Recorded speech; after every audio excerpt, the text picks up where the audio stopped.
Where is Messi, where is Messi, Messi is here. 2022 FIFA world കപ്പിൽ സൗദിക്കെതിരെ ആദ്യ പരാജയം ഏറ്റുവാങ്ങിയതിന് ശേഷം മെസ്സി ഏറ്റുവാങ്ങിയ പരിഹാസങ്ങൾക്കും ട്രോളുകൾക്കുമൊക്കെ കയ്യും കണക്കുമില്ല. അതിനൊക്കെ ഈ മനുഷ്യൻ മറുപടി നൽകിയതോ ഈ ഒരൊറ്റ കാര്യത്തിലൂടെയായിരുന്നു.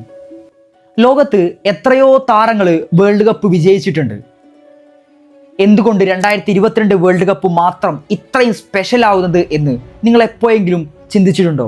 ലിയണൽ മെസ്സിയുടെ ഈ വിജയം എന്തുകൊണ്ടാണ് ഇത്രയും ആഘോഷിക്കപ്പെടുന്നത് എന്ന് നിങ്ങൾ എപ്പോഴെങ്കിലും ചിന്തിച്ചിട്ടുണ്ടോ?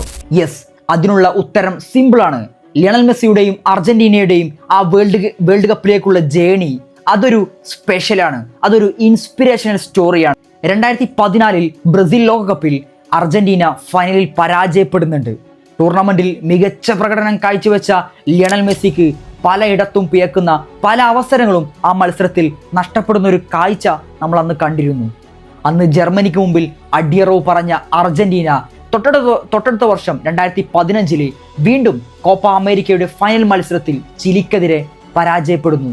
തുടർന്ന് തൊട്ടടുത്ത വർഷത്തിൽ വീണ്ടും ഒരു കോപ്പ അമേരിക്ക വരുന്നു. 2016 വീണ്ടും ഇതേ ചിലിക്കെതിരെ വീണ്ടും അർജന്റീന പരാജയപ്പെടുന്നു. തുടർച്ചയായിട്ടുള്ള 3 ഫൈനലുകൾ, 3ലും പരാജയം ഏറ്റുവാങ്ങുന്നു.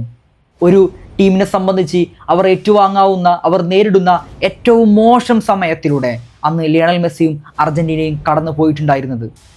രാജ്യത്തിൻ്റെ കണക്ക് പുസ്തകത്തിൽ ചേർത്തെഴുതാൻ സാധിക്കുന്ന 3 പ്രധാനപ്പെട്ട ട്രോഫികളാണ് അന്ന് ലിയണൽ മെസ്സിക്ക് നഷ്ടപ്പെട്ടത്.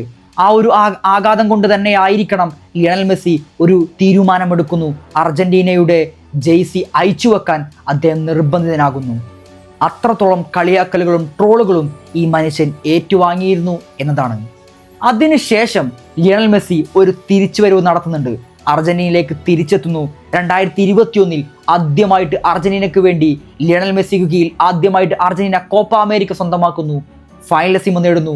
2022 എല്ലാവരും പുച്ഛിച്ച് തള്ളിയ അർജന്റീന ലോക ജേതാക്കളാകുന്നു.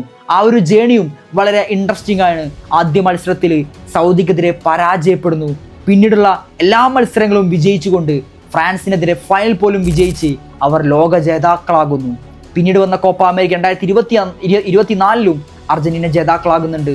അങ്ങനെ ഒരു താരത്തിന് അനുഭവിക്കാവുന്നതിൽ ഏറ്റവും മാക്സിമം അനുഭവിച്ച ലിയണൽ മെസ്സി ഒടുക്കം 2022 ലോകകപ്പോടുകൂടി എല്ലാം നേടിയവനായി, സമ്പൂർണവാനായി മാറിയിരിക്കുകയാണ്. ഇതിലൂടെ ലിയണൽ മെസ്സി നൽകുന്ന ഒരു പാഠമുണ്ട്. നിങ്ങൾ ജീവിതത്തിൽ പലയിടത്തും പരാജയപ്പെട്ടേക്കാം, പക്ഷേ അതിനൊന്നും നിങ്ങൾ വിട്ടുകൊടുക്കരുത്. പൊരുതണം, ഹാർഡ് വർക്ക് ചെയ്യണം. നിങ്ങൾ ലക്ഷ്യത്തിലേക്ക് എത്തും വരെ ഒടുക്കം നിങ്ങളത് നേടിയെടുക്കും. തോറ്റു നിന്നവൻ്റെ വിജയമാണ് എതിരാളികൾ പോലും ഇത്രമേൽ ആ വിജയത്തെ ആഘോഷിക്കുന്നത്.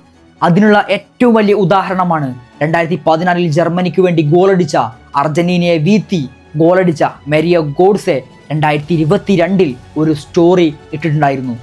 എന്തായിരുന്നു സംഭവം? 2022 വേൾഡ് കപ്പ് വിജയിച്ച ആ ഒരു ആഘോഷം തൻ്റെ മകനോടൊപ്പം പങ്കിടുന്ന ഒരു രംഗമായിരുന്നു അത്. അത്രത്തോളം എതിരാളികൾക്ക് പോലും റെസ്പെക്റ്റ് ചെയ്യാവുന്ന രീതിയിൽ ഇത്രത്തോളം ഹംബിൾ ആവാൻ എങ്ങനെയാണ് ഒരു മനുഷ്യന് സാധിക്കുന്നത്? എതിരാളികൾ പോലും ആ മനുഷ്യൻ്റെ വിജയത്തെ ഇത്രമേൽ ആഗ്രഹിക്കുന്നുണ്ടെങ്കിൽ ആ മനുഷ്യൻ എവിടെ വരെ എത്തിയെന്നൊന്ന് ആലോചിച്ച് നോക്കുക. ഇന്നിപ്പോൾ അടുത്ത വേൾഡ് കപ്പിന് വേണ്ടി അർജന്റീനയും ലിയണൽ മെസ്സിയും തയ്യാറായി കഴിഞ്ഞിരിക്കുകയാണ്. തൻ്റെ 6ാമത്തെ വേൾഡ് കപ്പാണ് അദ്ദേഹം കളിക്കാൻ പോകുന്നത്. 2006 മുതൽ തുടങ്ങിയ ആ ജേണി ഇപ്പോൾ ഇതാ 2026 വരെ എത്തി നിൽക്കുകയാണ്. മെസ്സിയെ സംബന്ധിച്ച് അദ്ദേഹത്തിൻ്റെ കരിയറിൽ അദ്ദേഹം പന്ത് തട്ടാൻ പോകുന്നതിൽ വെച്ച് ഏറ്റവും പ്രഷർ കുറഞ്ഞ ഒരു വേൾഡ് കപ്പ് ആയിരിക്കാം ഇത്. കാരണം 2026 ആ വിശ്വ കിരീടം വിജയിച്ചതിന് ശേഷം പിന്നീട് ഒരു കോപ്പ അമേരിക്ക കൂടി അദ്ദേഹം സ്വന്തമാക്കി.